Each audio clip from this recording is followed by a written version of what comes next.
예, 후보자님, 좀 시간이 여유가 있는 것 같아서 차분하게 몇 가지를 여쭤보겠습니다. 그 윤석열 정부가 그 출범한 이후에 그 11분기 33개월 연속 내수 경기 지수가 계속 마이너스를 기록을 했습니다. 과거 IMF 때도 5분기를 넘긴 적이 없고, 그리고 또 외환 그 위기 상황, 국제 금융 위기 상황에서도 5분기를 넘긴 적이 없다고 하는데 11분기 이상 이런 그 마이너스를 기록하는 그런 가운데서 정부는 특별한 조치를 취하지를 않았었습니다. 그리고 자영업자 그 어떤 폐업자 수가 2023년에 약 98만 명, 그리고 2024년에는 100만 명이 넘는 그런 그 자영업자들이 폐업을 했다라고 이렇게 통계가 나오고 있습니다. 윤석열 정부 시기만큼 먹고 사는 문제가 그렇게 심각하게 대두된 적은 없었던 것 같은데, 이게 왜 윤석열 정권 하에서 그런 심각한 문제가 있었다고 혹시 뭐 분석을 해보신 적이 있으십니까? 네.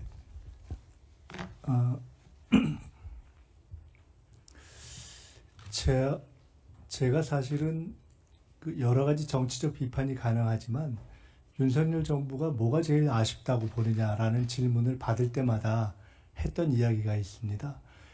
역대 어느 정부도 특히나 70년대 산업화 이후에 박정희 대통령 이후에 어느 정부도 일정하게 그 시기에 맞는 일종의 산업 정책을 썼는데, 윤석열 정부는 참 이해하기 어렵게 어떤 사실상의 산업 정책에 대한 집중점도 가지지 못하는 것이 굉장히 이해하기가 좀 어려웠습니다. 제게는 왜 저러나 하는 생각을 많이 했습니다.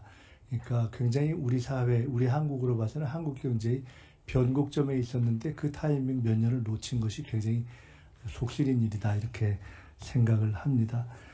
그 외에 말씀드리자면 예를 들어 전체적인 경기가 하강으로 가서 일정하게 살리는 재정 정책을 써야 할 때 긴축만축한 것이 오히려 경기의 일정한 조정 기능을 갖지 못하지 않았는가라는 생각이 들고요. 그 외에 여러 가지를 이야기할 수 있겠지만은 그런 등등이 겹쳐서 윤석열 정부에서는 정치, 경제, 사회, 외교까지 포함해서 아주 최악의 선진국에 막 안착해야 되는 시점에서의 어려움을 가져왔다고 봅니다. 한 가지만 더 말씀드리자면, 그래서 저는 현재의 상황을 제2의 IMF 위기라고 규정하고 있고요.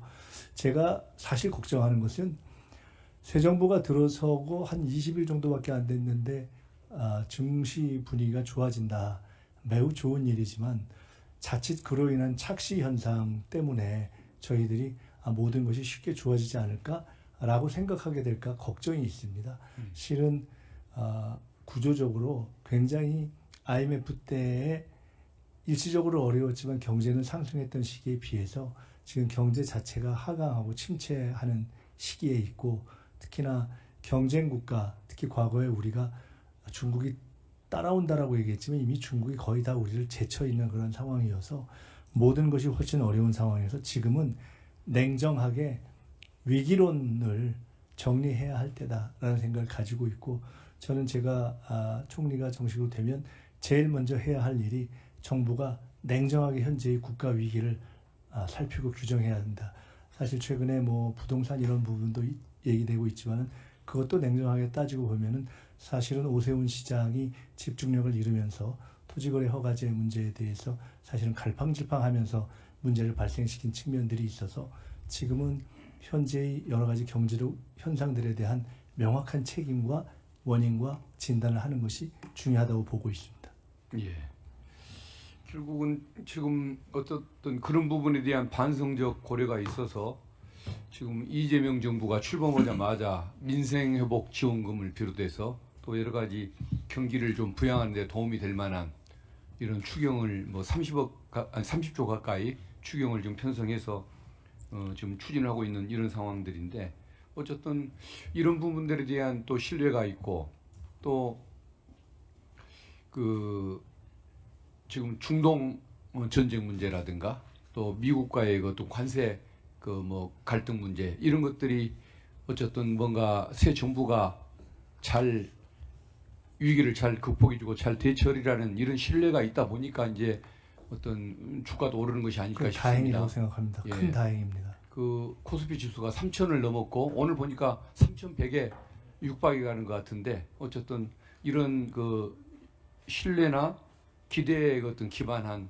이런 어떤 경기 호조가 조금 계속 안정적으로 좀 이어졌으면 좋겠다는 생각이 드는데 좀 이것을 위해서 뭐 코스피 5천까지 뭐 바로 지금 언급하기는 좀 그렇습니다만은 그런 안정적인 성장이나 어떤 그 신뢰 유지 이걸 위해서 좀 혹시 구상하고 계신 계획이나 이런 게 좀 있으신? 우선 대통령 신임 대통령 효과 내지는 정권 교체 효과라고 볼 수 있는 안심 효과가 생겨서 사실 코스피에 반영되고 있지 않습니까? 예. 그것은 다른 면에서는 정권이 교체된 것 또는 그 이전에도 사실은 윤석열 전 대통령의 탄핵만으로도 그 시기 이후에 이미 그 대북전단과 오물풍선이 날아다니지 않아서 상당히 어떤 남북관계의 긴장이 좀 줄어드는 그런 상황이 왔었습니다. 이렇게 경제에 주름과 압박을 주는 요인들을 최대한 해소해야 된다고 봅니다.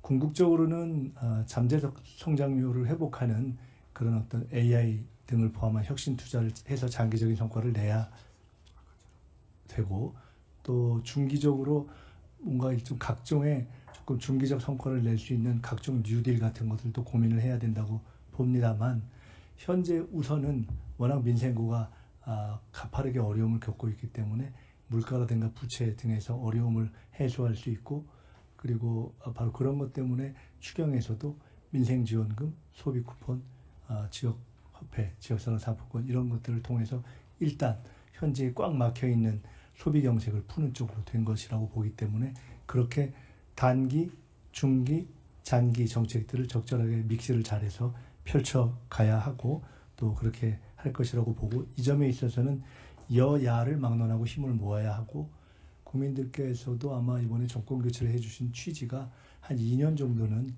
경제 살리기에 집중할 수 있도록 해야 한다. 아마 그런 뜻이 아닐까 이렇게 생각하고 있습니다. 예, 알겠습니다.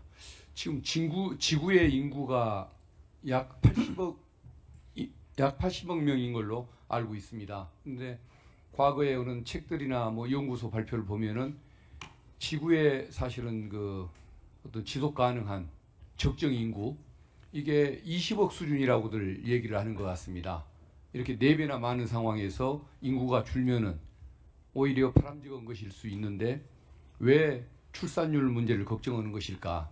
결국은 출산율 문제의 근본은 인구의 절대적 감소보다도 그 부양비라고 얘기합니까?